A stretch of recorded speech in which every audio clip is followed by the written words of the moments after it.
मित्रांनो, विचार करा, एक दिवस असा येईल जेव्हा तुमची मुलं आपल्या कामात व्यस्त असतील, नातवंड त्यांच्या फोनमध्ये दंग असतील आणि घराच्या एका कोपऱ्यात तुम्ही एकटे बसलेले असाल. तेव्हा तुम्हाला काय वाटेल? आयुष्यभर मी दुसऱ्यांसाठी झिजलो आणि आता माझं कोण? की मी माझं आयुष्य भरभरून जगलो आणि आजही मी आनंदी आहे? म्हातारपण हे तुमच्या हातात असतं. ते हाताश होऊन जगायचं की दिमाखात, हे आजच ठरवावं लागतं. आजचा व्हिडिओ फक्त माहिती नाही, तर तुमच्या आयुष्याच्या दुसऱ्या इनिंगची गुरुकिल्ली आहे.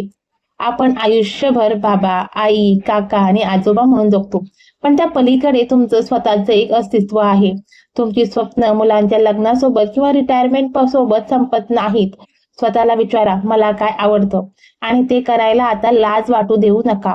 तुमच्या शरीराची साथ असेल तर तुम्ही म्हातारपणाचा आनंद घेऊ शकता. वयाची 50 पार केल्यानंतर वर्षातून किमान 2दा हेल्थ चेकअप करा. दररोज किमान 30 मिनिटे चाला. यामुळे सांधेदुखी आणि हृदयाचे विकार लांब राहतात बरं. उतार वयात शरीर हे तुमचं एकमेव घर असतं जिथे तुम्हाला राहायचं आहे. जर हे घरच मोडकळीस आलं तर कितीही पैसा असला तरी सुख मिळणार नाही. म्हणूनच दिवसाची सुरुवात रडत खडत नाही तर उत्साहात करा. चालणं हे फक्त व्यायाम नाही, तर ते स्वतःशी असलेलं नातं आहे. घरात नेहमी नवीन पिढी आहे, त्यांचे विचार वेगळे आहेत.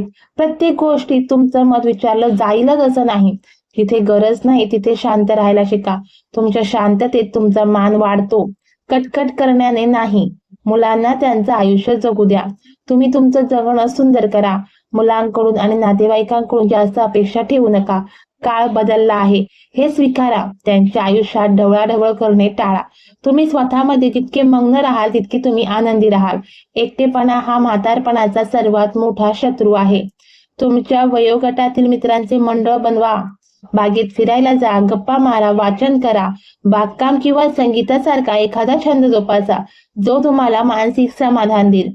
रक्तही नाती जन्मजात मिळतात, पण मैत्री ही स्वतः कमवावी लागते. अशा लोकांशी जोडा ज्यांच्याशी बोलताना तुम्हाला आजारपण आठवणार नाही, तर जुन्या आठवणी आणि हास्य आठवेल. आजचे जग डिजिटल आहे.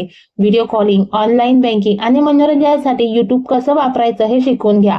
यामुळे तुम्ही जगाशी जोडलेले राहाल. तुमच्या कष्टाचा पैसा तुमच्यासाठी आहे. मुलांना जरूर द्या, पण स्वतःच्या गरजांसाठी कुणाकडे हात पसरावे लागतील अशी परिस्थिती निर्माण करू नका. तुमचा बँक बॅलन्स हा फक्त आकडा नाही, तर तो तुमचा स्वाभिमान आहे. कोणासमोरही हात पसरण्याची वेळ येऊ नये यासाठी आर्थिक नियोजन महत्वाचे आहे. तुमची बचत आणि गुंतवणूक अशी ठेवा की त्यातून तुम्हाला ठराविक पेन्शन मिळत राहील. मुलांना मदत जरूर करा, पण स्वतःचा आपत्कालीन निधी कधीही संपू देऊ नका. दिवसातले 15-20 मिनिटे ध्यान करा. जुन्या वाईट आठवणी विसरून जा आणि वर्तमानात जगायला शिका. शेवटी एकच लक्षात ठेवा, पिकलेलं पान जेव्हा झाडावरून पडतं तेव्हा ते झाडाची तक्रार करत नाही, तर जमिनीवर पडताना सुद्धा एक लय आणि शांतता घेऊन येतो. म्हातारपण म्हणजे संपणं नाही, तर समृद्ध होणं आहे.